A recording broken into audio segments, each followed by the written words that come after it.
tentang masalah mengakhirkan tawaf ifadah ya, karena memang ya tawaf ifadah ini adalah salah satu manasik juga yang harus dilakukan oleh jamaah haji ya, bahkan ini merupakan salah satu rukun haji ya tawaf. Kalau tidak ada maka dikhawatirkan hajinya sah.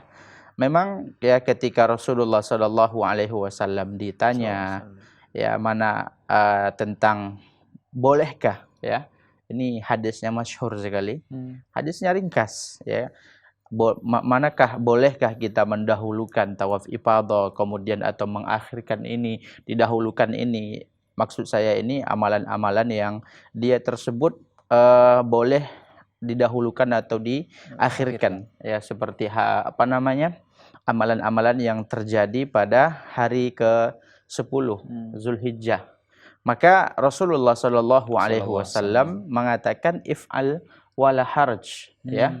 Ketika ditanya Rasulullah boleh nggak ini duluan ya, ditanya oleh para sahabat daripada ini duluan, maka Rasulullah Shallallahu Alaihi Wasallam mengatakan if'al wala haraj ya. Ini hadis yang kronologinya itu memang tentang manasik haji ya. Jadi wallahu alam ya, dari apa yang saya simpulkan dari hadis ini ya, itu boleh saja diakhirkan tawaf ifadahnya ya, karena memang tadi pertanyaannya sampai 17 ya. Ya wallahu alam ya, apakah saya juga tidak pasti dalam masalah ini Pak ya, tapi yang saya ketahui yaitu mengakhirkan atau mendahulukan sebagian manasik itu, tapi juga dalam tanda petik di sini hal-hal yang memang boleh gitu ditakhirkan seperti yang kita sebutkan tadi ya, maka ini diperbolehkan ya, karena prinsipnya dalam agama Islam itu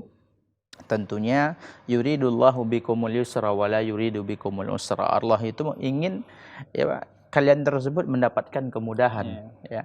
Kemudian yang afdalnya bagaimana? Yang afdalnya yaitu ya mengikuti apa yang dicontohkan oleh Rasulullah. Rasulullah itu ya salah satu dari isi khutbah Arafah yang hikmahnya yang dapat kita petik itu, karena kebetulan saya mendengarkan khutbah Arafah ya, tentang rahmat Allah. Salah satu rahmat Allah kepada kita yaitu Rasulullah itu menjelaskan kepada para sahabat manasik haji itu dengan praktek. Coba kalau seandainya manasik haji itu dijelaskan hanya dengan lisan, teori, ya tanpa praktek, ini akan sulit bagi kita. Maka sebaiknya wa khairul huda hadyu Muhammadin sallallahu alaihi wasallam. Sebaik petunjuk itu adalah petunjuk Rasulullah sallallahu alaihi wasallam. Kalau seandainya kita tidak ada kebutuhan, ya tidak ada suatu hal, tidak ada hajat, maka ya lakukan manasik tersebut sesuai dengan apa yang dicontohkan oleh Rasulullah sallallahu alaihi wasallam. Ya, kalau seandainya ada hajat ya, dan itu memang qabil ya, manasik itu memang sifatnya al-istis seperti tadi yang kita katakan ya, itu maka ya boleh saja kita mengambil berdasarkan hadis tadi if'al wala haraj. Wallahu alam. Baik, jazakumullahu khair.